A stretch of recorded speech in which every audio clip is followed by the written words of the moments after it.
السلام عليكم ورحمة الله وبركاته، مساكم الله بالخير. الليلة بعطيكم سالفة يحبها القلب. هذا حرمة مزيونة وشاعره وفيها الوصايف كلها من البادية. لها ولد عم وحبت ولد عمها طايش ما يعاين فيها، تعرض قدامه ويصد عنها، صايب غرور. ولد عمها ولد الشيخ، ولها اخوان اثنين، واحد مروح خسيس حقود حسود نذل، وواحد اجودي وحبوب وحياوي، واخوانها في الرئيس وما فيهم عاد الخصال اللي انا قلتها قبل شوي. هي تحب ولد عمها ما يعاين بها، صايب الغرور، يلعب في رجال القبيلة مغاري طس الواحد له وطايش، وفيه غرور زايد إلى بعد الحدود. طالت المسألة، قالت مالي غير ويش أتركه، مالي غير ويش أسحب عليه مثل ما أسحب علي. قامت هي ورأت لها فارس في المنام، فارس وخيال وفارس أحلامها، رأته في المنام. قالت يا الله أنك تجيبه لي. رأته في المنام وعشقته، فارس أحلام لها، جامع الخصال كلها، وكل يوم تدعي لها صديقتي. قالت أنت وش قصتك؟ قالت أنا قصتي رأيت لي فارس في المنام قبل الله يجيبه عن قريب. زرت على قالت ما بولا أنت فارس وبيجيبها. قالت بس خلاص تشوفين. ولد عمها خارشن، نديله خرش هابل قلوبهم ما يقولون معه بم. ولد شاب طايش بعد، ولد الشيخ بعد مشكلة، يعني بعضهم فيه جبر خواطر حتى لو انه فارس يتهاون معه. معطول الايام الشاب المغرور هذا ولد عمها اللي هو اخونا اكبر منه مات في هاك الغزوة، ويوم مات له حرمه ورعت. قال ابوه اللي هو الشيخ اخذ مرة اخوك تزوجها، ويغصب عليه ويزوجها اياه. يوم تزوجها لو والله انها الحين مفكر ببنت عمه. قال لابوه يا يبا انا ببنت عمي. قال ابوه زين، وابوه يخاطبها له. يوم جاء عنده قالت والله يا عمي اسمح لي، لاينا الرجال هذا طايش ما كان يراني، وانا كنت اباه ذا الحين حاول فيها عمها يا بنتي ولد عمتك. قالت ولد عمي طايش ما يعاين بي يا عمي، ما بيه ما ادعوا ما بغصب. قال عمها ما في جواز بالغصب. قال لا انا لازم اخذها له بها بالغصب. قال يا عمي انت مهبول. قال بس اخذها. راحوا تمشكلوا هو اخوها اللي علمتكم اول السالفه اللي قلت لكم مقجر وغبر، تمشكلوا وياه اخذ الشيء بغيت اهاوش وياه ويفرقونهم. المهم قالت اسمع انا عندي 4 أبيات، 4 أبيات هذه لغز، واللغز من يحله يجيبه لي مهر لي، يعني معناته في السر اللغز هذا، يعني معناته انه مليان، يلي حله يجيبه لي من رجال القبيلة ولد عمي وغيره. قال عمها قبلت انا الشرط. قالت اجل موعدكم في القمرة اليوم الفلاني، موعدكم في القمرة الفلانية، يعني من اول ما يعرفون التاريخ. قالوا خلاص. يوم جاء نهار اللي تتعد اللغز فيه، جاء حزة العصر ويا كانت تقول اللغز في الليل. إلا والله إن هاك الفارس جايهم، هاك الفارس المغوار الرجل اللي معنى كلمة رجل وليه تشوفه.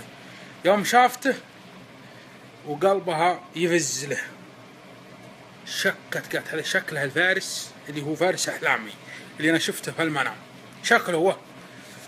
الوكاد جاء الفارس هذا واستضاف عند الشيخ شيخ القبيلة اللي هو عم البنت. قال له موعد اللغز. يوم عال المجلس كله مليان يهرجون في اللغز، وانها تتحط لها لغز واللي يحله يتجوزها. جلس معهم الفارس لما لهم هرجه غير في اللغز. فلانة تقول لغز وحرمة مزيونة من الكلام هذا، وكل ما التفت لهذه يرج فيها ولا هذه يرج فيها حرمة مزيونة. وهو يوم دخل شاف الحرمة مزيونة قال للشيخ تسمح لي اشارك في اللغز؟ قال الشيخ بشوف الحرمة استشير صاحبة اللغز. قالت خليه يشارك معهم. يلا وموعدكم بكرة الصباح. قال تم. يوم جاء الصباح وتجمعهم وتقول الأبيات. الطرقي هذا اللي جايهم عرف الحل لكنه مسك عمره. قال أبى أشوف أهل القبيلة أعطيهم فرصة، كان في أحد أقرب مني، الأقربون أولى بالمعروف. عطاهم فرصة ما حد حله. قال أنا حل اللغز عندي. قالت يا تفضل. هو يعطيها الحل. قال الحل سيف فلان. قالت صح، والسيف تراه مهري، إن جبته مهري. قال تم. يوم قاله لو والله إن ولد عمه يوم طفش له يوم زعل والشاب مغرور ولد شيخ، إيش حضرتك تحل لغز بنت عمي؟ اللي بيك ما يخطيك. قال يلا. ولا من أول عادة البدو عندهم ما عندهم مبارزة بالسيف، عندهم إسباق بالخيل، ما عندك مشكلة، بس إن القلوب نضاف. قال بارزني بالسيف. يقوله ولد عمها للضيف قدام الناس وناس متليمة متجمعة. قال ليش تدعيني للمبارزة؟ قال ادعيك بشوف أنت كفو لبنت عمي ولا لا. قال طيب.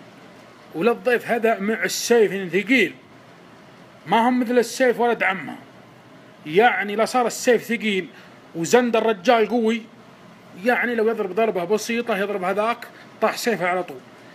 قال الطرقي لولد الشيخ اسمعني، أنا ماني مبرزك بسيفي، أبى أخذ سيف من سيوف ربعك وبرزك به.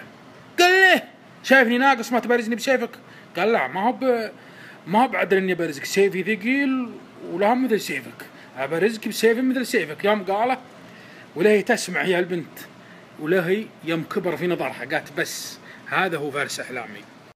قالت إيه هذا فارس أحلامي وهذا الفارس اللي أنا شفته في المنام. كبر في عينها يوم قال ما هو بعدل إني برزك بسيفي، لأنه رجل معنى الكلمة، لو أنه يعني ضعيف كان قال يلا برزك بسيفي والسيف ثقيل. قال لا إذا بغيتني أبرزك بسيف ثاني، إذا قبلت أنا أبرزك. هم يعطون السيف ويبارزه ويغلبه الطرقي، يغلب ولد عمها كانوا إيش ما حد غلبه في القبيلة مرة، ما حد طرح سيفه من يده، لكن الفارس هذا طرح سيفه لأنه ولد الشيخ راح فيها سيفه طاح وعجته قامت. قال أجل كمل مهله. يقول الفارس الطرقي هذا قعد قدام الناس طرح سيفه قدام الناس الله لا يبلعن. قال الطرقي كمل مهله علشان أجيب السيف اللي هو مهرة. يوم قال شافته طرح غلب ولد عمه وطرح سيفه لم كبر في نظرها. قال طيب كمل مهله علشان أجيب السيف هذا يقع في الهند وما في الجزيرة العربية، يعني بينهم بحور وبينهم مسافات. قالت الله أعطاك 3 شهور. قال وأنا قبلت. لا والله يوم شعشع القلب معه وفزله ولا هي شاعرة والطرق هذا شاعر.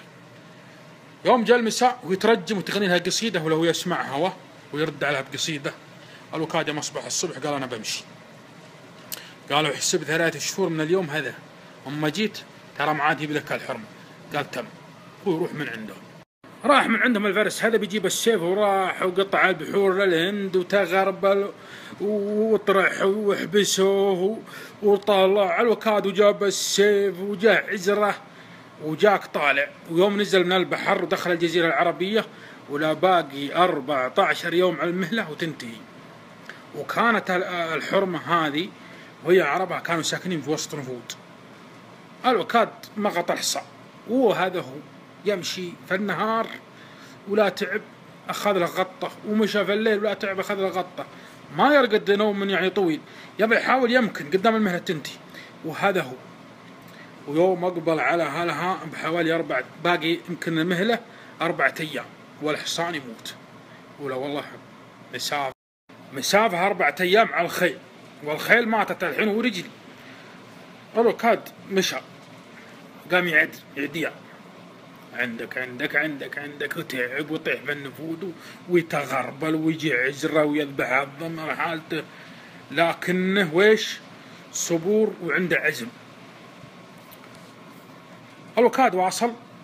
يوم جاء العصر له في المضارب آخر يوم من المهلة وسيفه معه اللي هو مهر البنت.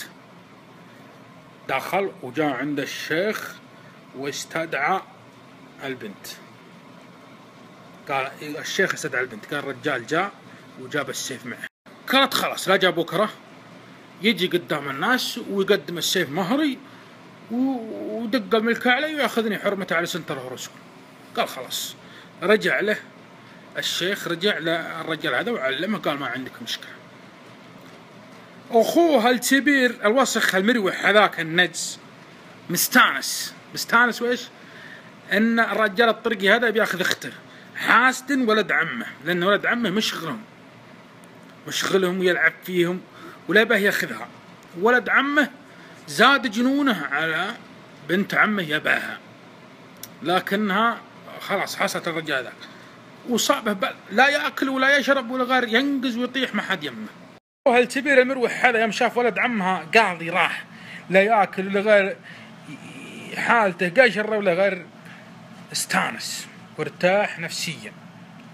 قال خله هذا يبي يتحصل هاني، يبي يموت إن شاء الله حصل عليه.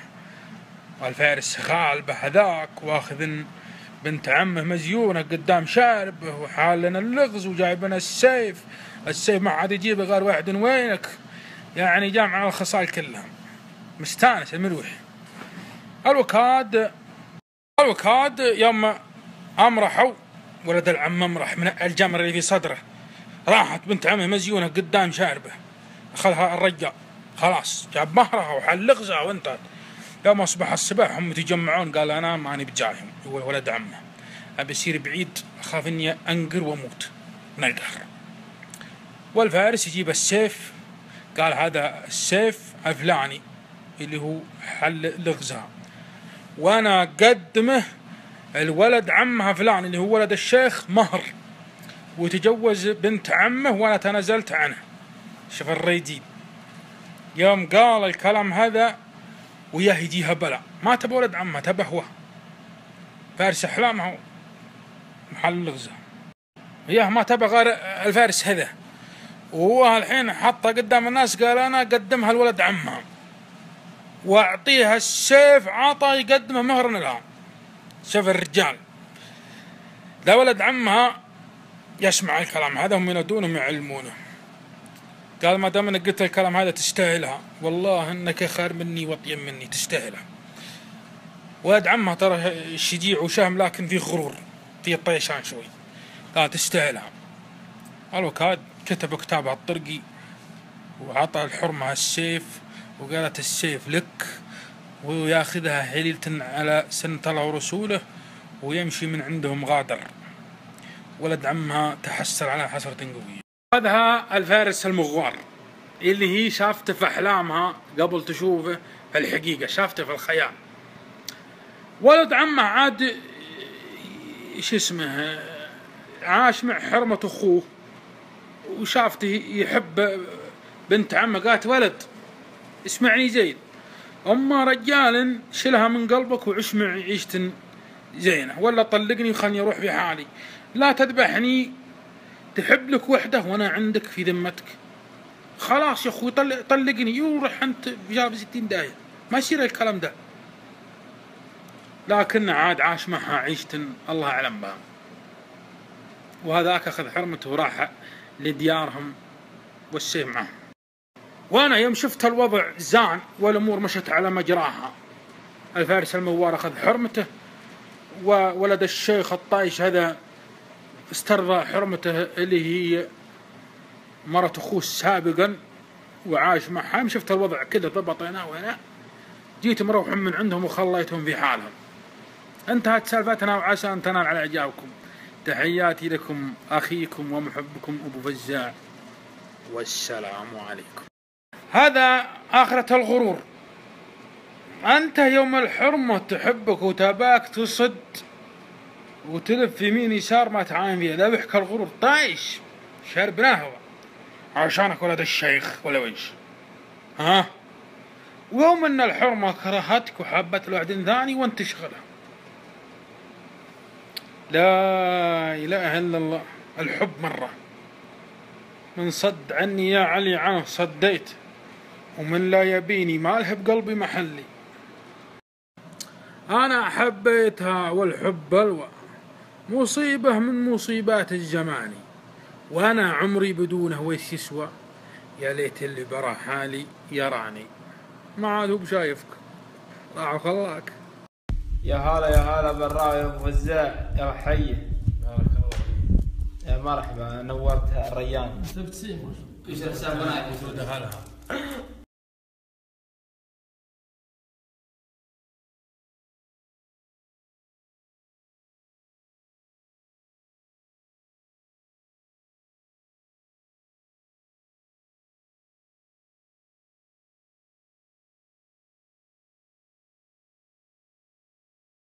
هلا ابو فزاع، قصة طيبة وزانة وما عليها. ذكرنا البيت اللي يقول اللي بينه عيث النفس تبغيه واللي النبي عيل بخت لا يجيبه. تحياتي لكم متابعينك. بالخير يا ابو فزاع، قصة جميلة وانت كل قصصك فايدة ودرب وابيض وجه على كل حال. الصدق جيناه يا ابو فزاع، واطيب من القصة الراوي. يسعد صباحك يا ابو فزاع واستمر للامام. والله يا ابو فزاع قصة البارح كويسة، تشوق اي واحد انه يتابع سناباتك وكذا. واستمر يا ابو فزاع. ابو فزاع يعطيك العافية وبيض الله وجهك، والله انها قصة نتهور، الله يجزاك خير. مرحبا يا ابو فزاع، الله يسعد صباحك وصباح متابعينك. قصصك للأمانة إبداع، وأنت ترويها بأسلوب شيق ويجذب المستمع. الله يبارك فيك واستمر، وحنا من متابعينك. وبالنسبة للقصة اللي البارح والله فيها عدة فوائد. الله يعطيك العافية ونشكرك على حسن اختيارك. وش تقول؟ السلام عليكم يا ابو فزاع، قل يا ابو فزاع. هذا من متابعينك ابو فزاع.